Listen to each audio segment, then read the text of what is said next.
And what is it today? After the debate, after everybody's got all these different thoughts, I put up quite a few videos.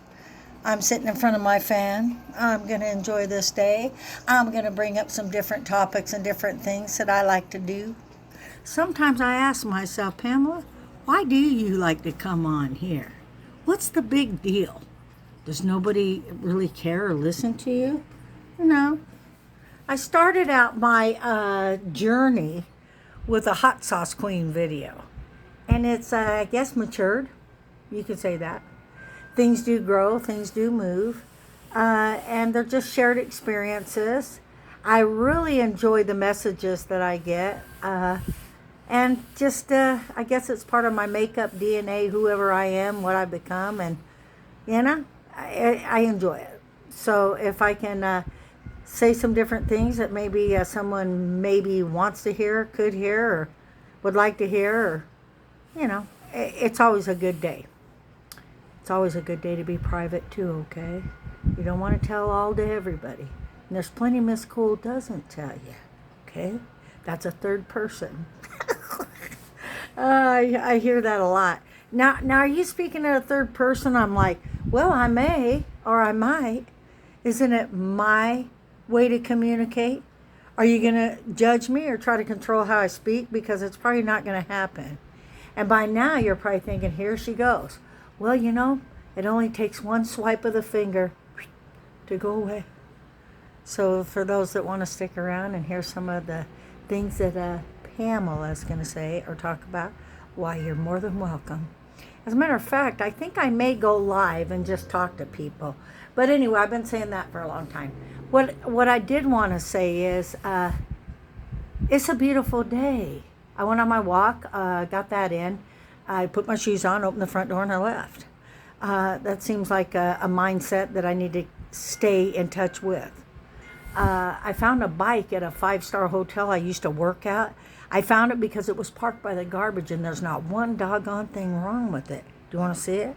I already showed it, but let me show it to you one more time. Flip! There she is. It fell out of my trunk once while I was driving real slow, but I really like this. And if I don't like it, maybe I'll give it to my daughter or somebody, but I did get it. Okay?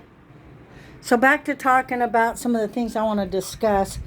Matter of fact, where I did walk by on my walk was a hotel I used to work at, and I learned a lot there. You can learn a lot if you let people teach you or you're open to something. I'm going to cover a few things here real quick. I'm going to cover the fact that you don't need a Bible to know God. Absolutely not. If you want to meet God and know God, you don't need a Bible. But if you do meet Him and want to know about Him, you might want to read a Bible. You have to put things in order. You have to not be around religious people that press onto you that you have to do this and you have to do that. It's a huge turnoff. And don't let them trick you and say, well, if you don't conform, then you're this or that. I've walked in and out of many churches. And for some people, they think that that could be wrong. But I look at it like when you go out to eat and there's a menu or a buffet, do you just go to one thing and just eat meatloaf?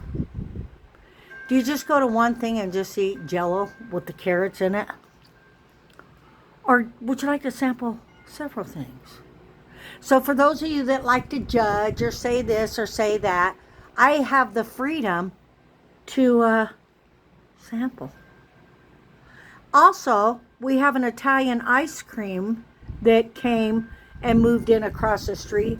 The entrepreneur is a wonderful gentleman.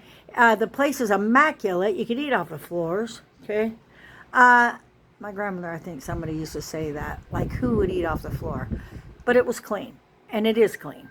And they have all these different samples, and they're right there ready for you to walk in. And when you do, they got little wooden spoons, the ones you used to get if you ever were familiar with them. Those little cups of ice cream. We got them in California. There was butterscotch, chocolate. I got the butterscotch one because, you could just pull out that butterscotch on that little wooden spoon that's on the top and just, well, that's what they're doing across the street where I live. They're waiting there for you. They got chocolate, pistachio, and it's all just layered and whipped up. Kind of like we used to do at the hotel with chocolate mousse. Our chef used to say, hey, Pamela, get those glasses out of the dishwasher, okay? So you know that a glass that has like, it looks like a wine glass with a stem. So they'd be face down, of course, washing. So then what would we do inside the dishwasher rack that was big, 2 hands to pick up? How many did it hold? Oh my goodness. At least over a dozen, I would say. They're big. So then you turn them all over and leave them sitting in the dishwasher squares. And then you pipe in chocolate mousse. Okay, and you just layer that out. And you can see all those layers and beauty. Okay. You might even go a little bit up and then use a different, when they say pipe, it's these bags. And then you put in on the bottom a different one to come out that would have a different pattern. Say, for example, if you wanted to do a straightened mousse, you'd use a little cylinder that was just like that. Or you could do one if you're doing deviled eggs and throw in this bag. These bags are cool, okay? They're not disposable bags, by the way. They're like made out of canvases, and I don't know. I'm going to jump around here today because when I have these thoughts, it's really cool. But anyway, I like to finish up. But the bags were consistent with, I'm going to date myself here. You ready? You remember a long time ago when you would travel and people had bags hanging on the outside of their radiators when they'd go through the Mojave Desert? Kind of like that type of, it's not a burlap, but it's a thick material and it's wonderful. It's washable. It endures. I remember those bags. They would be hanging on the outside of a radiator or car. I don't know.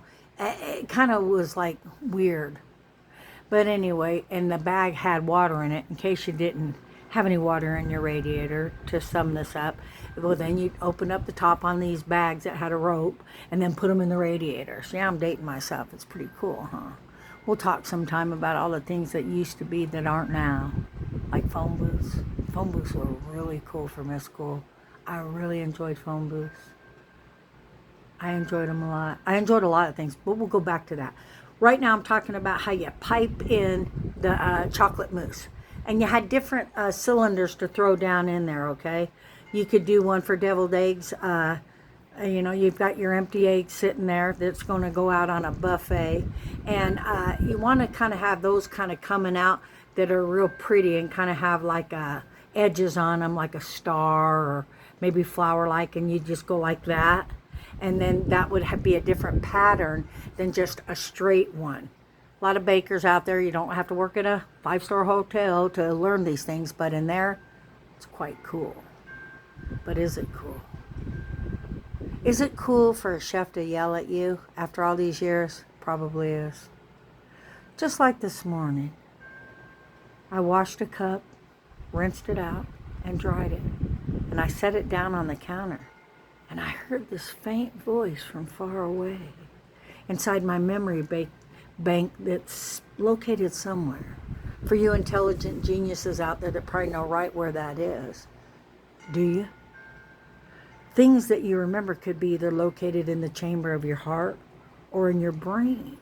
Either way, they're going to come up, even when you're sound asleep and your eyes are closed. Imagine that. What is a bad dream? But hey, guess what? We're going back to the cup. You thought I was off track, didn't you? Well, I'm not. So after I would hear the small voice of the chef today, washing a cup in the sink, drying it off, putting it on the counter, I thought, and I heard him say, how many times are you going to pick that up? Chef, once. Well, then what are you doing? Chef, once. How many times are you going to pick that cup up, Pamela? How many times are you going to pick that knife up? How many times are you going to do this and that? He wanted us to pick it up once. We got other things to do. So I heard the chef, and I said, Chef, one time. So then I picked the cup that I washed and put on the counter that I should have never set on the counter and put in the cupboard. Why are there so many things to learn? As simple as a cup after you wash it. So yes, Miss Cool coming on here talking about, different things. That cup, you can go with that little cup story And you can take that cup story and you can intertwine that with a lot of different feelings. Yeah. I know there's adults out there, so I always heard this saying half-ass. And I always thought, wait a minute, that half-ass, what are they talking about? Then I imagine a person with one buttocks. Well, you need two to get around, don't you? So are you half-assed? What, you need a whole ass? I mean, it's crude, it's rude, but it makes sense if you're trying to communicate with somebody that those are their skills. So you can't always walk away when people talk like that. What you can do is try to understand one another. And it's a beautiful thing. Very beautiful. So I just want to say that today is a beautiful day. I went on my walk. I exercised. I had a good time. And I remembered the different feelings that I had in my life. And I like to share those with you. It's Miss Cool sharing just a little bit. God bless you.